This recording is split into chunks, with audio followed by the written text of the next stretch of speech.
How's it going, everyone? Can you guys see and hear me okay? Yep. Right on. Appreciate it. Well, glad to be here, guys. Honored to be here, to be honest, especially with the lineup of folks that I've been hearing speak. And it's honestly inspiring to see, to realize that you're not alone in the things that you're trying to accomplish in education. Lindsay, California, guys, it's a small little migrant field worker town here in the Central Valley of California, kind of in between Fresno and Bakersfield. And long story short, well, yeah, long story short, I used to be a wildland firefighter for many years, and then I got injured, toward the ACL, and had to kind of figure out a new career path for a while. And I started seeing inspirational speakers such as Salman Khan of the Khan Academy and Sir Ken James Robinson talking about how schools kill creativity and how that needs to be fixed. And so pretty much I just decided one day I was like, you know what, I'm getting an education. And so I just started volunteering. I'm a pretty big computer science nerd. And so I basically started working as like a technology consultant for the school district in Lindsay.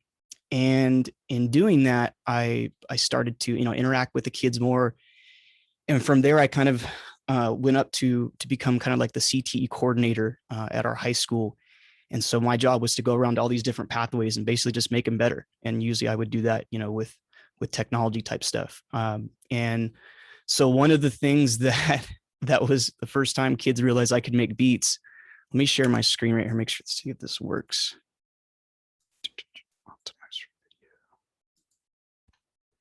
So basically this is like 2016. You guys can see the date on this YouTube video. 2016, drones were not really in schools yet, and so I wanted to change that. So I researched drone technology, and this was like a little video clip I made of the hills above Lindsay with the drone, and then I ended up making like just a little beat to go behind this. And so this is what the kids started seeing and realizing that I knew how to do this stuff. I'll show you guys this real quick. It's pretty beautiful when it's green in the springtime. So all the music you guys are hearing was made with Ableton Live, just on my computer. And this is when I was just barely getting into beat making. But pretty much the students saw this and they're like, wait, you know how to make beats, Mr. Campbell? I was like, yeah, for sure. And so I had a bunch of kids that just started hitting me up saying they wanted to learn, how to make music. So in doing that, there was all this interest that I realized was out there to make music on a computer. And so I ended up just kind of teaching kids after school. We kind of had this like little underground after school unofficial club thing. And then I also, students started to hear that, I was into teaching different things.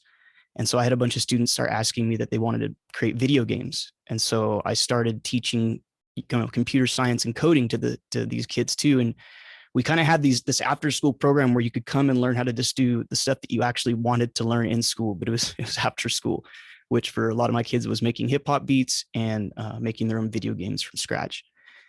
And so basically this kind of after school program started to turn into more than that. And I realized there was so much interest, and the classroom was getting so full that I was like, dude, we could turn this into a full blown program, and I could actually just teach it, because I didn't have my teaching credential, but as you guys well know, you can get that CT credential with work experience, which I had. And so from there, me and the students, we sat down, we wrote all these classes out and made this whole proposal for the people in charge and went to them. They okayed it. And the rest is kind of history. After that, we built, I built a recording studio. So we had this giant classroom and we actually built like a recording studio. It wasn't just a booth, but a whole kind of bigger size box with, special foam walls and all that stuff to absorb sound. And you guys can kind of see a little bit of that. I don't have enough pictures, but this is so this was the first promo video that I made for our new courses in Lindsay. This is 2016. And so this is the inside of the studio. You can kind of see there's the glass window right here in the main classroom outside. And then we've got, some really nice mics and preamps and stuff in the studio. And so I'll play this. This is actually our first promotional video. So let's see if this plays. So all this music you hear was made by me and the students as well. And this right here, guys, just so you know, this was a big part of the program. The reason it started out so strong was I was able to get Ableton live. I was able to get their company to donate 30 of these Ableton push MIDI controller pads. It was a big deal. I had basically been emailing them for like a year straight, seeing if they would lower their prices because we really couldn't afford it in our school district. And they ended up doing me one better. Finally, I think I just annoyed them long enough that they just want to get rid of me. And so they donated 30 of these push pads to our program, which has been really awesome.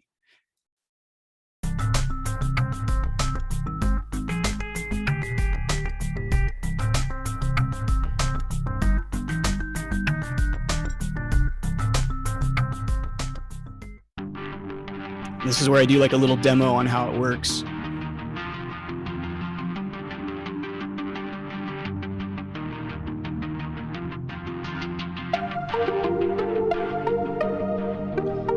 And so you can see here in the video too, I'm kind of just explaining to the students like how this music's made, so they kind of got an idea of what was coming.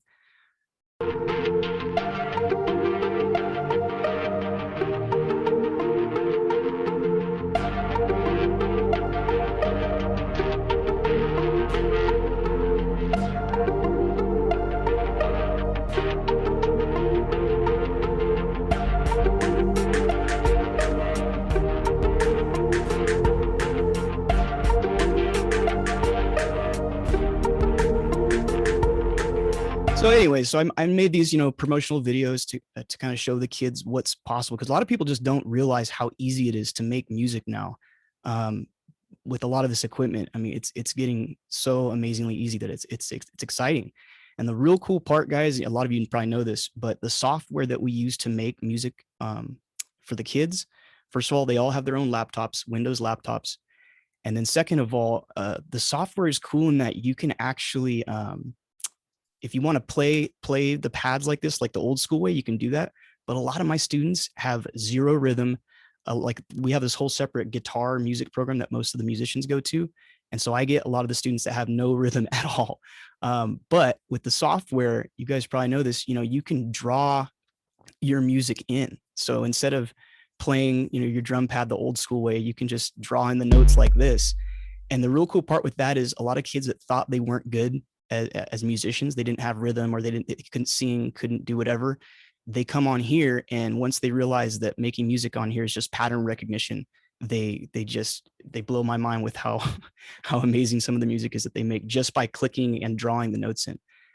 Especially my autistic learners have been some of my best producers of all time, because they can see the patterns in that music. And it's cool in that there's different ways to approach making music nowadays with all the technology. So that's kind of what I do. I'm always researching new technologies. You guys can see this is my little home recording studio. Oh, and shout out to you, Jamel. I've got the plasma, the old school plasma ball next to me as well. I saw that.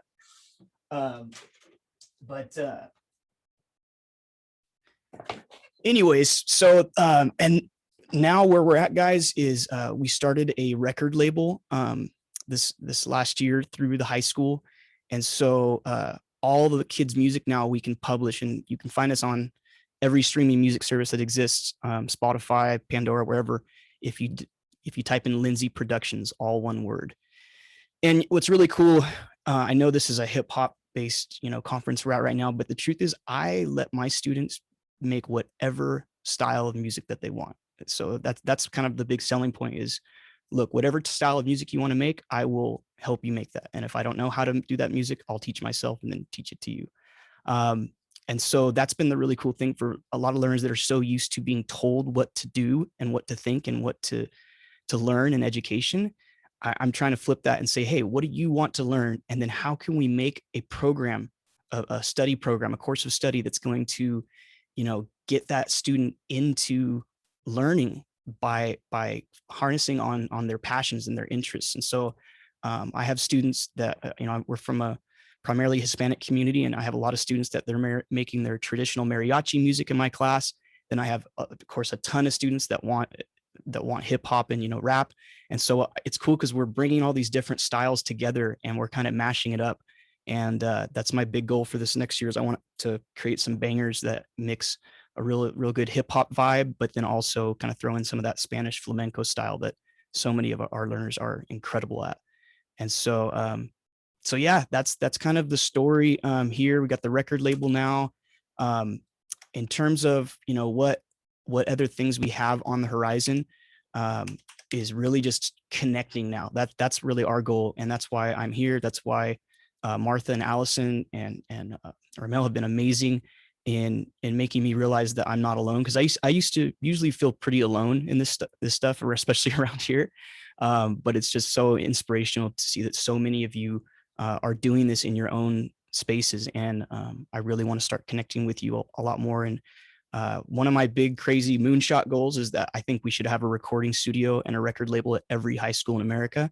Like, that should just be a standard thing. It's sad that that's so rare, and we can change that. So that's kind of one of my goals. And then it's awesome seeing Sebastian's work with the CTE cohort.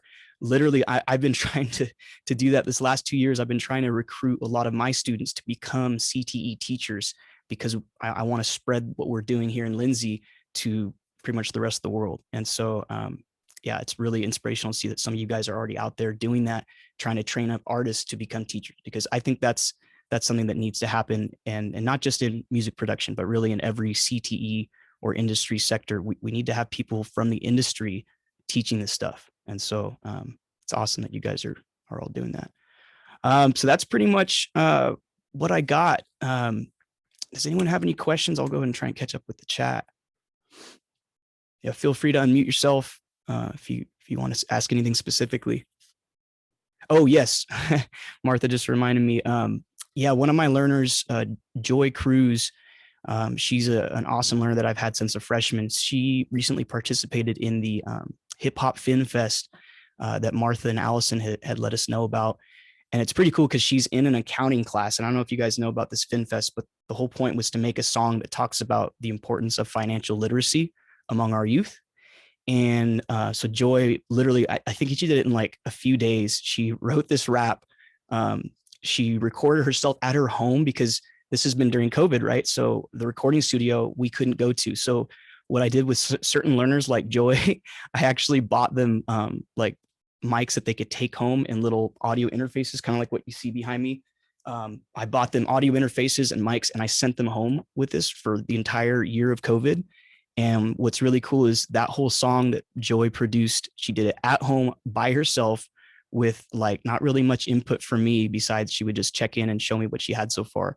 But it was really exciting that she took her account. She was in an accounting class, right? And she took that knowledge that she'd been getting there and put it into the song. So I had my accounting teacher that's next door. She came over and she's just like over the moon, like, this song that Joy made is so amazing. And she's actually was listening to what I was talking about in class. And so the really cool part about it too is Joy ended up getting first place for the FinFest.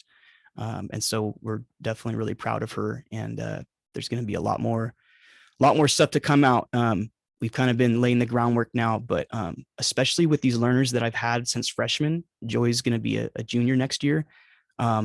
Their level of talent when they reach, you know, senior year in high school, it's going to be just through the roof. And that's the really cool part, is when kids have this stuff for a few years and they really have that creative space to just make what kind of music they want to make, you'll be amazed in what they can do. And my next goal is hopefully to start getting this equipment and software pushed down to even the lower grades in our school district. And really, shout out to Ed Campos, you know, the Central Valley. I really want to start interacting more with other school districts and just basically spreading our program and showing them how we did it here. So anyways, yeah, Ed, whenever, man, just let me know. I'll be there next week. So anytime, bro. Anyways, yeah, so that's pretty much it. Any other questions that you guys have? Oh, dialect. I didn't know you produced FinFest. That's rad. Right on, man. Yeah, we need to link up. Right on, guys. Well, thanks for giving me your time. I'm honored to be here, and any way I can help, let me know. My email I will put in the chat right now, so you guys can hit me up if you have more questions.